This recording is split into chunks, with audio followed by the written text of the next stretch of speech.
Now we come to the end of the life of the Prophet ﷺ.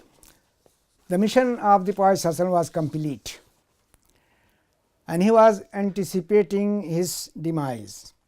He said to the people in his speech, as we have seen, that I do not know whether I will ever meet you after this year. He said it during Hajj. Hajj was done in the year 10th. When the Surah An-Nasr, Surah number 110 was revealed, Bismillahir Rahmanir Rahim, إِذَا جَاءَ نَصْرُ اللَّهِ وَالْفَتْحُ وَرَأَيْتَ النَّاسَ يَدْخُلُونَ فِي دِينِ اللَّهِ أَفْوَاجًا فَسَبِّحْ بِحَمْدِ رَبِّكَ وَاسْتَغْفِرْهُ إِنَّهُ كَانَ تَوَّابًا.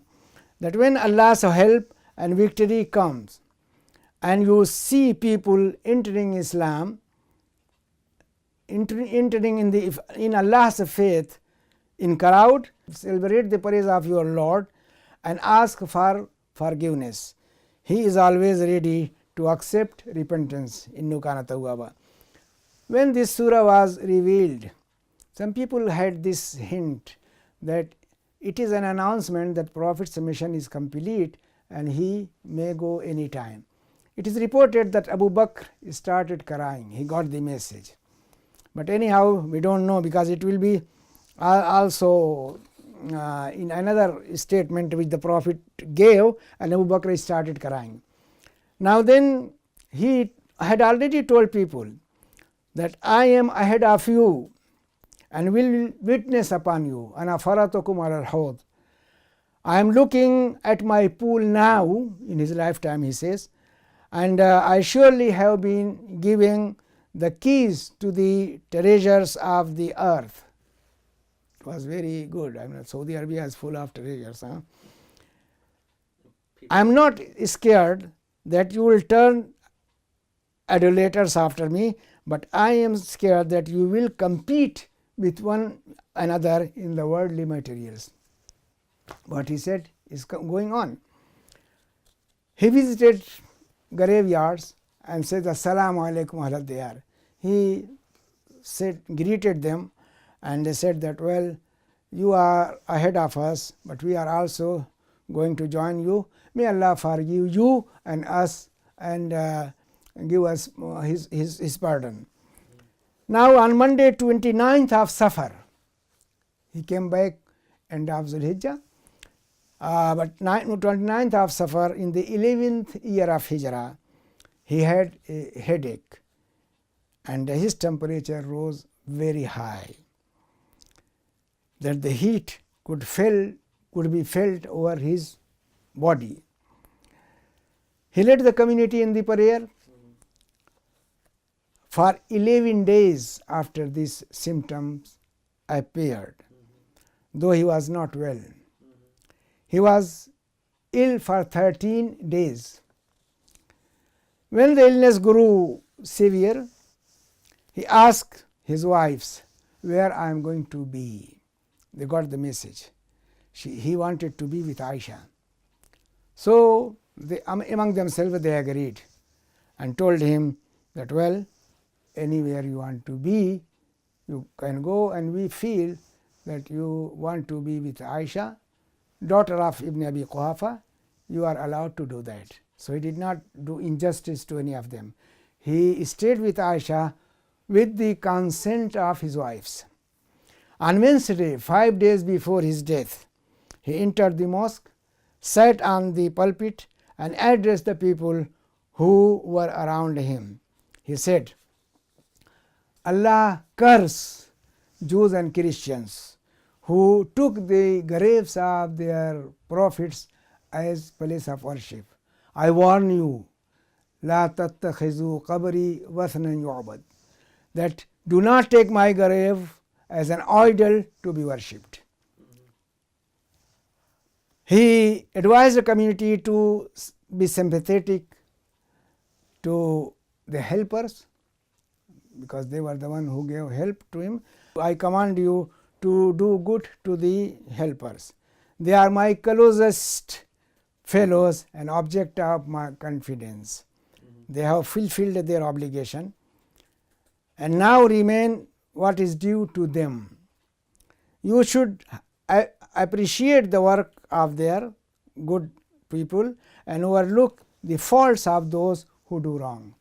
He made a kind of recommendation mainly concerning Ansar. He said, another time he said, just after being ill, Allah gave to a servant, gave one of his servant option of choosing to have good provision of this world or have this option of either choose the provision of this world or prefer what Allah has kept for him. And he chose what was with Allah. Upon hearing this, Abu Bakr started crying among the people. Some people said that, look at this old man. The Prophet speaks about this particular man, that Allah gave him opportunity, gave him option of having good life here or go there, and then he is crying. And then when the Prophet ﷺ died, they realized that Abu Bakr was the most intelligent person among us. He got the message. He got that Prophet is talking about himself, not for any unknown man. So it so happened. On Thursday, 4 days before his death, he recommended 3 things. The Jews, the Christians and polytheists should be expelled out of Arabia. Second, delegation should be honored and entertained the way I did. The third, to take care of the slaves, to be kind to them and dispatch the army of Osama, which he prepared, but there was no time. Despite his weakness, and strain, he used to lead the prayer, go to the mosque and will lead. That day, that is 4 days before his death, he led Maghrib prayer, but could not go to the mosque for Isha and asked Abu Bakr to lead the congregation. The following day, the Prophet fell ill. The Prophet fell very ill, and he felt that he was able to perform the prayer, though he felt very ill. He felt that he can do the prayer. So he went out leaning on 2 people to perform Zohar prayer. Seeing the Prophet coming, Abu Bakr wanted to withdraw, but the Prophet made a gesture for him to keep there. He was seated by these 2 people to the left of Abu Bakr. He was leading the prayer. Abu Bakr is announcing his takbir and moving because the people do not see. He is sitting, Abu Bakr is standing. So Abu Bakr just passed the message or rehearsed, you can say, the actions of the Prophet ﷺ.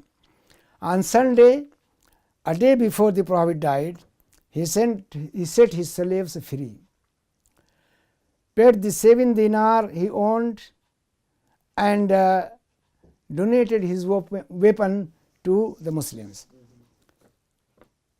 He had put his coat of armor to a Jew for 30 sa of barley, which remained with him. I don't know who got it back. They must have paid money, but there were no more Jews around. Now we'll come to that question. We'll come to that. According to the report of Anas, on Monday morning, when the Prophet ﷺ were performing Fajr prayer behind Abu Bakr, the Prophet, when the community was performing Fajr prayer behind Abu Bakr, the Prophet raised the curtain and smiled, seeing his community, his followers doing their duty. When Abu Bakr noticed, he wanted again to withdraw, but the Prophet gestured not to do it, and he could not come. The trace of poison he had taken from Banu Nadir appeared again, and he said to Aisha, he took this poison in Khaybar, not in the first expulsion of Banu Nadir. In Khaybar he was invited, and a woman put poison in his food. He said to Aisha, the painful effect of the food I had tasted at Khaybar, I feel as if death is approaching. He ordered the people to be regular in performing prayer. Even there he speaks about prayer and take care of the slaves. He repeated it several times. Aisha heard him saying, مع الذين أنعم الله عليهم من النبيين والصديقين والشهداء والصالحين. That an ayah from the Quran saying that with those on whom you have favored, speaking to Allah, you have favored and bestowed your grace, with the prophets, the truthful ones, Siddiqeen, the martyrs and the righteous ones. And again prayed to Allah, Allah forgive me and have mercy upon me and join me to those most exalted companions on high. With these words his soul departed. Inna lillahi wa inna ilayhi raji'un. The news of death spread throughout Medina. Anas said that I never witnessed a day which was more blissful and bright than the day when Prophet came to Medina. And I never saw a day more awful, more terrible than the day when the Prophet passed. The community was completely shocked, fell in real sorrow and disgrace. Omar was so shocked that he refused to believe that the Prophet has died. He threatened to kill anyone who said that the Prophet has passed away. Abu Bakr, who was away, he came, went to Aisha's room where the Prophet's body was there. He opened his body, kissed his forehead and came to the mosque. Omar was talking to the people. Abu Bakr stopped him and then he spoke to the people saying that Man kana ya'budu minkum Muhammadan fa inna Muhammadan qad mat wa man kana ya'budu Allah fa inna Allah hayyun la yamut. That whoever of you worshipped Muhammad should know that Muhammad is dead. But if he who worships Allah, he is ever living and will never die. Then he recited this ayah, وَمَا مُحَمَّدٌ إِلَّا رَسُولٌ قَدْ خَلَتْ مِنْ قَبْلِ الرُّسُلِ أَفَإِنْ مَاتَ أَوْ قُتِلَ انقَلَبْتُمْ عَلَىٰ أَعْقَابِكُمْ وَمَنْ يَنْقَلِبْ عَلَىٰ عَقِبَيْهِ فَلَنْ يَضُرَّ اللَّهَ شَيْئًا وَسَيَجْزِي اللَّهُ الشَّاكِرِينَ. That Muhammad is no more than a messenger. Before him many messengers have passed away. If he dies or is killed, will you then turn back on your heels? Whoever does so, he will not harm Allah in the least. Allah will reward those who are grateful. Ibn al-Musayyib said that Omar later on said that by Allah, as soon as I heard Abu Bakr say it, I fell down to the ground. I felt as if my legs have been unable to carry me, so that I collapsed when I heard Abu Bakr recite this ayah. Only then I realized that Muhammad is already dead. And sometimes he said that when he heard this recitation, he thought that this ayah has been revealed today, while this was revealed at the occasion of Uhud, when the army, the companions deserted him and he started running away. Then Quran said that what is that? He carried the message, passed it to you, your duty is to carry on. Why you run away? If he is killed, are you going to go back to your paganism, to your old religion? So Abu Bakr recited this verse at that moment and he calmed down the people. Dispute arose about his succession before his body is buried. There was news that Ansar's helpers are holding a meeting to choose one of them as the successor to the Prophet. They are meeting in Banu Sa'ida, Saqifat Banu Sa'ida, Banu Sa'ida's hall. When the news came, Umar said to Abu Bakr that rush, let's go there. So Abu Bakr took Umar and took Abu Ubaidah bin al-Jarrah, 3 immigrants, and went there, and he found that they are talking very rigorously, and they thought that this was our time. Yeah. We have offered so many sacrifices, now we have to reap the fruit. This is the tone which was noted by these 3 people. Abu Bakr spoke very nicely and gently and told them that your sentiment is all right, but remember one thing, that the people in Arabia will not accept anyone except for a man from Quraysh as their leader. It is not going to happen. And remember one thing, that Ansar, the helpers, were farmers, and the art of farming was not considered very noble among Arabs. Killing, hunting, trading, that was they liked. So if an Ansar is put in charge, they say, what? This man who is going behind the bull to till his land is going to our chief, they wouldn't have accepted. Yeah. So Abu Bakr convinced them, and he also quoted a hadith that the Prophet has said that imams must come from Quraysh. So when he quoted the Prophet, of course everybody was silent. Nobody spoke further. And he said that, look, you have Omar here and Abu Ubaidah, choose one of them and then pay bay'ah, make pledge to him. Then Omar said, but before that, some helpers suggested that why don't make 2 amir, 2 chief, one from the helpers and another from immigrants. Abu Bakr pointed out very wisely that this will lead to hatred among yourself. It is not going to work. And then Omar spoke and said that, O helpers, don't you know that Messenger of Allah ordered Abu Bakr to lead prayer? They said yes. Then Omar seized the hand of Abu Bakr and declared him as Amir and pledged allegiance to him. Ubaidah and other people who were there, they also followed. Abu Bakr addressed the community, the people who were there, and said that I have been given the authority over you, and I am not the best of you. وَلَسْتُ بِخَيْرِكُمْ. In future, if I do well, help me. If I do not and do wrong, set me right. Yeah.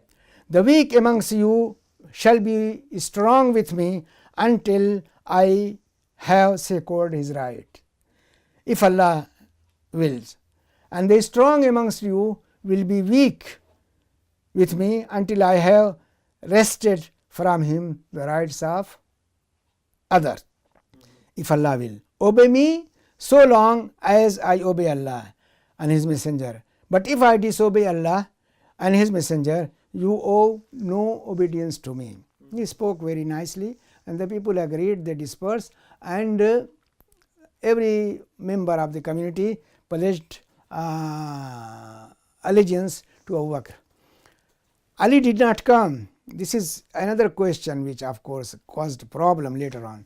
Ali was busy with the body. Ali and Abbas were there with the body of the Prophet ﷺ. So, and it was so haphazard, so instant, that Abu Bakr was not able to collect all the Muhajirun. He rushed himself, Abu Omar and Abu Ubaidah. Just very quickly, when the Ansar had that meeting, this was immediately after the Prophet's death. Straight away. Straight away they started discussing the matter of succession. So anyhow, Ali paid allegiance. He must have felt that I was ignored. They didn't take me with them.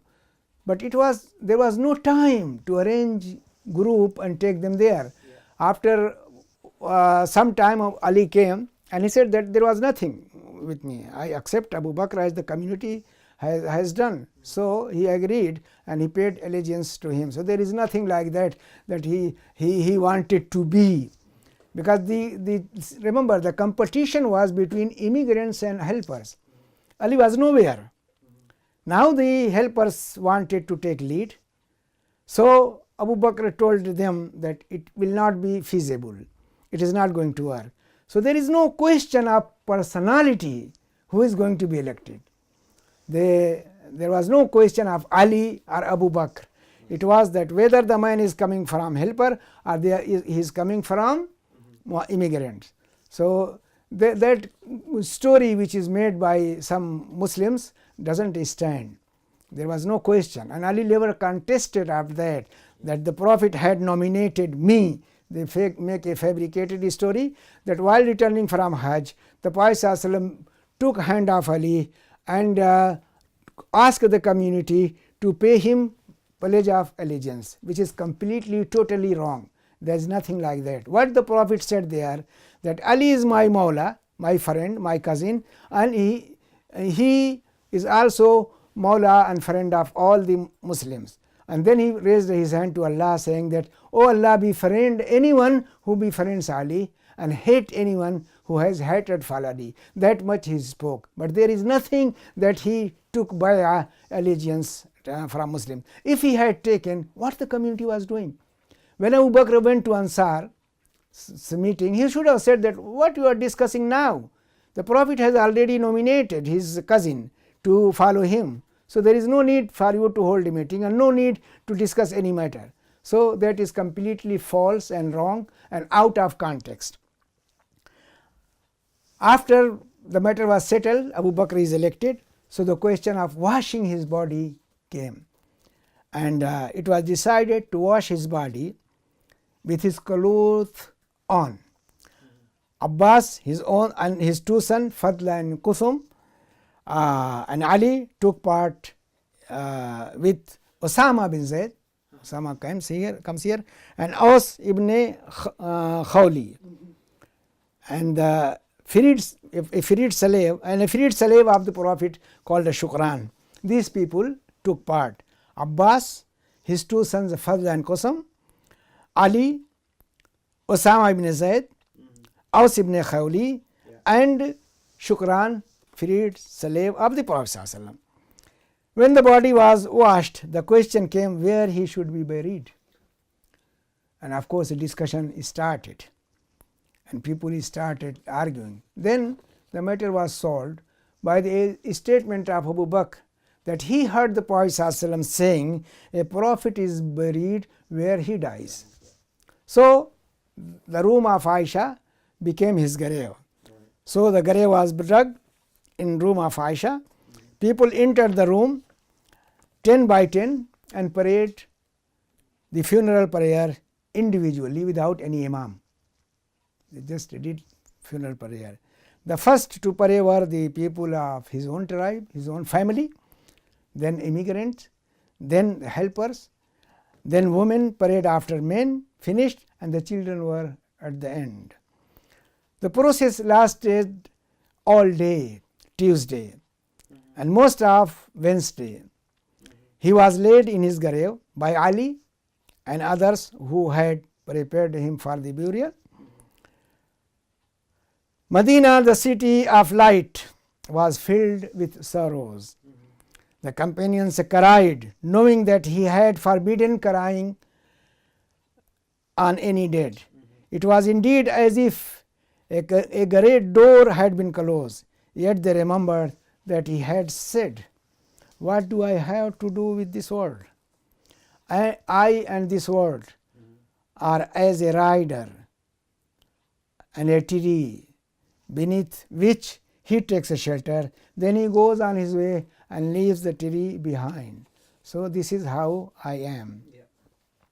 They still had in their ears the sound of his saying, "I go before you and I am your witness, your appointment with me at the pool." So of course the people had to calm down and to relax and not to yell. Now we can discuss the family of the Prophet ﷺ. The Prophet had 11 wives. First we deal with his wives. He had 11 wives. 9 of them, When he died, he had 9 of them were alive when he died. 2 had passed away earlier. They were called the mothers of the believers. That is how Quran put it. They were Ummahatul Mu'mineen, each one of being Ummul Mu'mineen, as Quran put them. Wazwaju Ummahatuhum in chapter 33. That the wives of the Prophet ﷺ are mothers of the believers. Now the first one was Khadija bint Khuwailid. The Prophet married her before being Prophet, before the duty of calling people to Islam was given to him. It is very popularly believed that he was 25 years and she was senior. How much really I am not quite sure, that he was 40. She must have. There are reports that she was 35. That is more acceptable than to consider that she was 40 when she married the Prophet. She was the only wife as long as she lived. She was of noble birth and wealthy because she got involved in trade, and she inherited a lot of money from her father and from her two husbands whom she married before the Prophet. She was approached by many people for marriage, but she declined.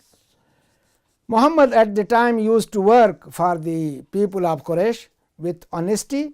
Khadija heard of him and invited him to trade on her behalf. She sent her slave Maysara with him. When he returned, Khadija was surprised to see the profit of her goods was greater than any previous trading, any previous transaction. Maysara told her about the man, about the noble character of Muhammad, and she was highly impressed by his feature and his character, and thought of seeking marriage with him. She consulted her friend called Nufaisa and asked Nufaisa who offered to approach Muhammad and put the proposal to him. She spoke to Muhammad and asked him why he did not get married. He replied that he had no means of marrying. Nufaisa said to him that if he finds someone, an alliance where is beauty, property and nobility and abundance of money, would he agree to it? And then she mentioned Khadija. Muhammad said he was willing, and the marriage was contracted. Khadija offered Muhammad all that he had missed in his life. He had lost his mother at tender age. He had no sister, no brother. Khadija gave him the love of a mother and a sister, besides being an affectionate wife to him. She filled the gaps in his life which he had. After marriage with her, he was relieved of his worries about his sustenance and had free time to devote to Allah. They lived together happily for about 25 years. He had sons and daughters from her. None of his sons survived, but his 4 daughters, Zainab, Ruqayya, Kulsum and Fatima, all of whom reached the age of maturity and got married. When Muhammad received the first revelation, he was extremely terrified. It was Khadija who consoled him and encouraged him. She said, Allah will never disgrace you. You join the bonds of relation, bear the burden of the weak, and help the poor and needy. You entertain the guest and endure hardship in the path of truth. She took him to his cousin Waraka, which we already have seen, who also confirmed that there is something coming for him. It was she through whom the people of Banu Hashim got some provisions during their confinement. It was a very hard time, but they survived. However, it affected the health of Khadija, that boycott, and soon after the end of the siege, she died. Because of her devotion and good services, Allah prepared for her a house of pearl in paradise, as Bukhari reported. And then the Bukhari reports that the Jibril came to the Prophet and said to him, Messenger of Allah, this is Khadija, who came with a vessel containing food and drink. When she comes, convey greeting from your Lord and from me, and give her good tidings of a house of pearl in paradise, where there will be no shouting or no strain. Khadija deserved this peaceful house after suffering from the shouting of the disbelievers and troubles they caused to her husband and to his family. Aisha felt jealous for her because the messenger used to praise her every now and then. She herself admitted, saying that I never felt jealous for anyone, for any of the wives of the Messenger of Allah, as I felt for Khadija, though I have not seen her. Aisha never saw Khadija. Because the messenger mentioned her so much, when he slaughtered a goat and he would cut it into pieces and send to the friend of Khadija. Sometimes I said to him, as though there was no woman in the world besides Khadija. He would say, yes, she was and she was. Also she reported that once Khadija's sister Hala came and knocked at the door and asked permission. The Prophet was completely shocked because her voice resembled Khadija's. And when she came, he honored her and gave her full reception. Now after Khadija, the Prophet married, the second wife was Sauda bint Zam'a. She was married before and migrated to Abyssinia with her husband called Sakran, who died after his return.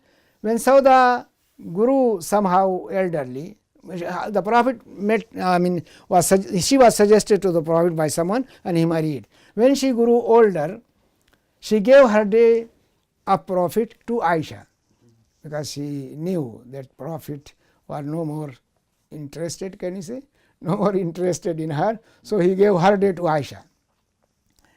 Then the third wife is Aisha binti Abu Bakr.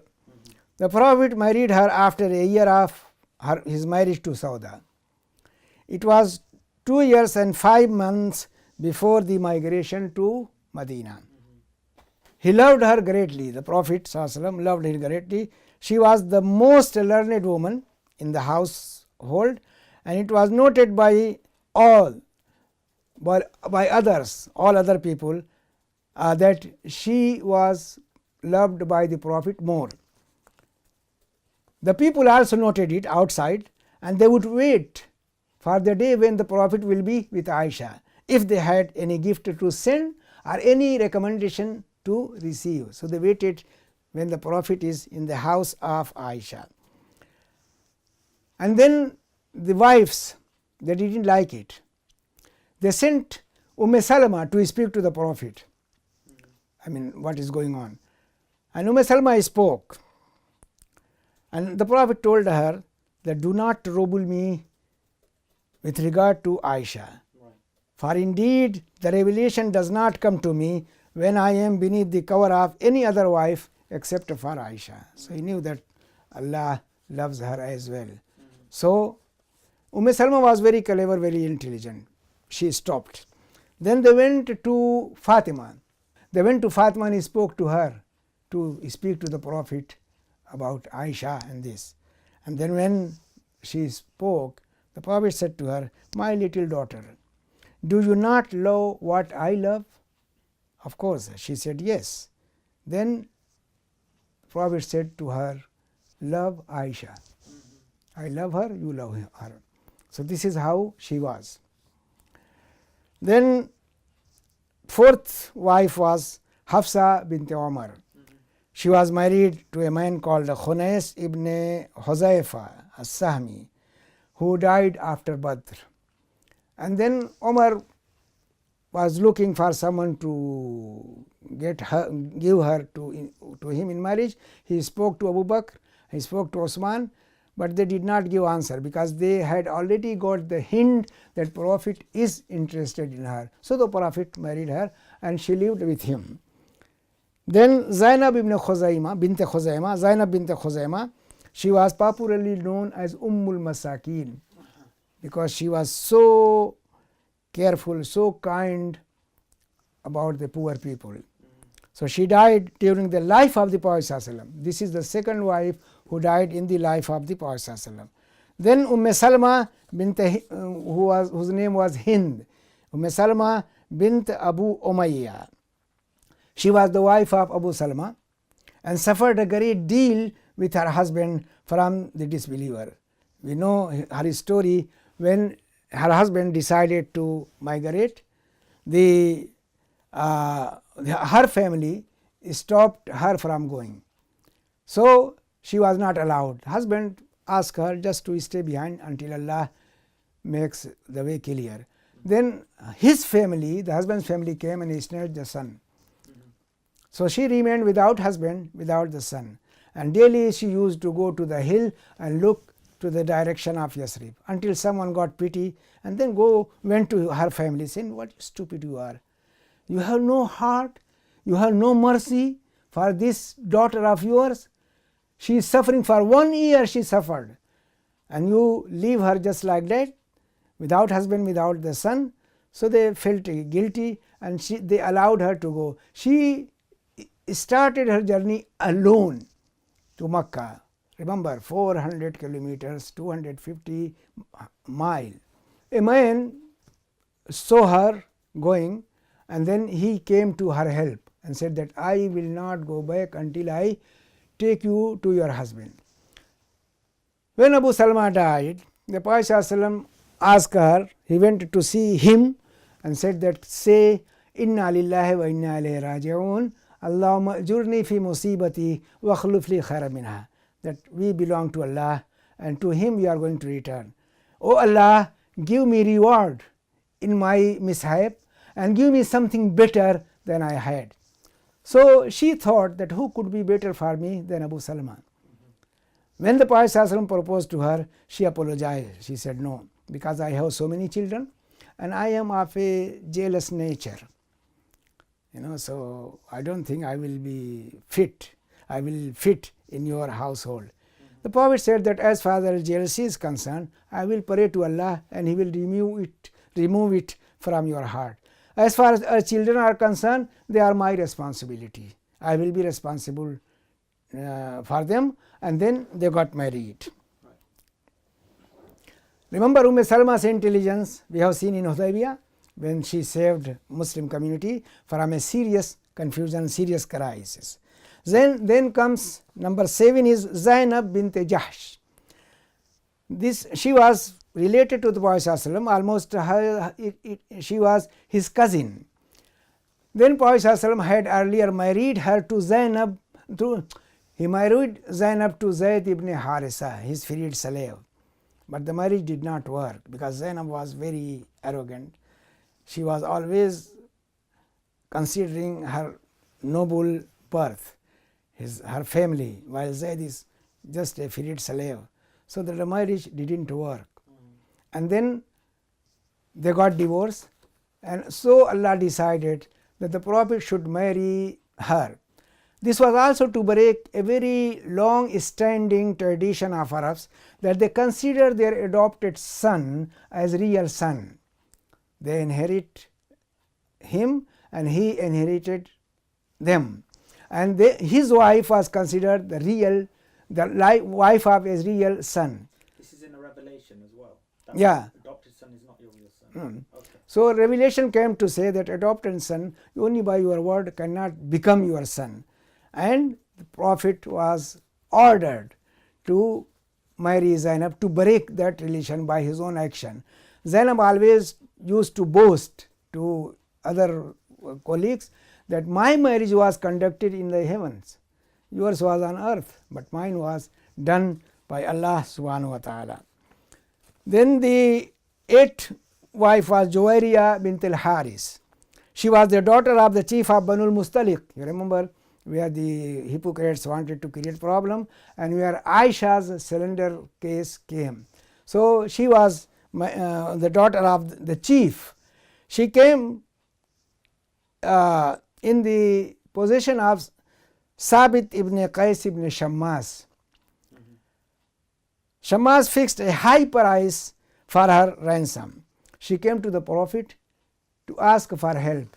Prophet said that, shouldn't I give you something better? That I take you from him, free you and marry you. And this what she did. Habiba Ramla bint Abu Sufyan, she was married to Ubaidullah ibn Jahsh. She migrated with him to Abyssinia. In Abyssinia, Ubaidullah converted to Christianity, but Habiba remained fast and firm in her religion, refused to convert. Ubaidullah died in Abyssinia. The messenger asked the Negus to marry her to him, just to raise her morale and give her support. The king agreed. He paid a very high amount of dowry and dispatched her to Medina. Then number 10 is Safiya bint Huyay ibn Akhtab. This Huyay was the most mischievous person among Jews, who did not stop until the end of his life. He was very rigorous in opposition of the Prophet. She was captured in Khaybar after her husband Kinana was killed. The Prophet took her for himself, freed her and married her. The last one is Maimuna bint al-Haris. She was the sister of Al-Abbas' wife al-Fadl. The Prophet married her during that Umrah which he made after Hudaybiyah. These were 11 women whom Allah's messenger married and lived with them. Two of them, Khadija and Zainab bint Khuzaimah, died in his life, and the rest remained with him. He married also 2 other women, but the marriage ended before consummation. In addition to these wives, he had 2 slave girls. First one, the Maria the Coptic, Maria al-Qibtiyya, Maria the Copt, from whom the Prophet had his son Ibrahim, who died only when he was 2 years. Another slave girls was Rayhana. The Rayhana came from Banu Nadir, the Jewish tribe. So these 2 slave girls also were for the Prophet. Now the children of the Prophet, the first child was Al-Qasim, after whom the nickname of the Prophet comes, Abul Qasim. He died when he was only 2 years old. Then was Zainab, the eldest daughter. She married Abul As ibn Rabi'a, the son of the sister of Khadija. Abul As did not enter Islam when his wife entered, but remained as disbeliever, and his family put great pressure to divorce her, but he did not do it. And Zainab and Abul As, they loved each other greatly. When Abul As became Muslim, we have seen the story, then he came to Medina and entered Islam, and the Prophet joined the family together. Zainab died in the year 8 in Medina, and she had a son called Ali and a daughter called Umama. This Umama, the Prophet used to take her in the mosque with prayer and even hold her when he was performing the prayer. Then Ruqayya. Ruqayya was married to a son of Abu Lahab. But when the Prophet started his mission, his call, Abu Lahab asked him to divorce. He insisted that the daughter of Muhammad cannot live in this house, and the son was forced to divorce her. The Prophet gave her in marriage to Osman ibn Affan. After she was married to Osman, they had a son who died at an early age. So she died when the Prophet was away at the battle of Badr, and for this reason Osman did not go to Badr. So he is not a Badri. Shia mock at him, taunt at him. Then Kulsum, she was married to another son of Abu Lahab, and Abu Lahab forced him to divorce. When Ruqayya died, the Prophet gave her in marriage to Osman. That is why he is known as Zul Nurain, a man of two lights, a man of two daughters of the Prophet ﷺ. And then there was Fatima, youngest daughter of the Prophet ﷺ, who was married to Ali, and she has two sons, Hassan and Hussein, and two daughters, Zainab and Kulsum. The Shia don't accept this Zainab and Kulsum coming from Fatima. Anyhow, she has two sons, Hassan and Hussein, and two daughters, Zainab and Kulsum. She died after 6 months of the Prophet ﷺ. So anyhow, but her children survived. Then there was a son from Khadija called Abdullah. He has two nicknames, Tahir and Tayyib, pure and clean. So some people think that they were other sons. How many sons, how many children Khadija is going to have? And you mentioned the high age of her. Anyhow, it was Abdullah who was known as Tahir and Tayyib. Of course, he died during childhood. Then Ibrahim, who was born in Medina in the year 9, it was from Maria, a Copt, and he died in his childhood. The Prophet loved him, this boy. And the day he died, the sun eclipsed. So immediately, we are talking about Sheikh and this. Immediately the people felt that the eclipse is result of the death of Ibrahim. The Prophet ﷺ came to correct them that sun or moon, they are natural phenomena. They are signs of Allah. They do not get eclipse because of the birth of someone or death of someone. If anything happened to our people, they will exploit the situation. And of course, he was very sad at the death of his son, and no son survived. So the Prophet went, but the light he left behind, it was shining and still is shining and illuminating the whole world. And that light will remain very bright as long as the Muslims follow his teachings and remain on the right path. Otherwise, they are not going to benefit from that light and from that illumination. So, full stop. Finish. Yeah, finish.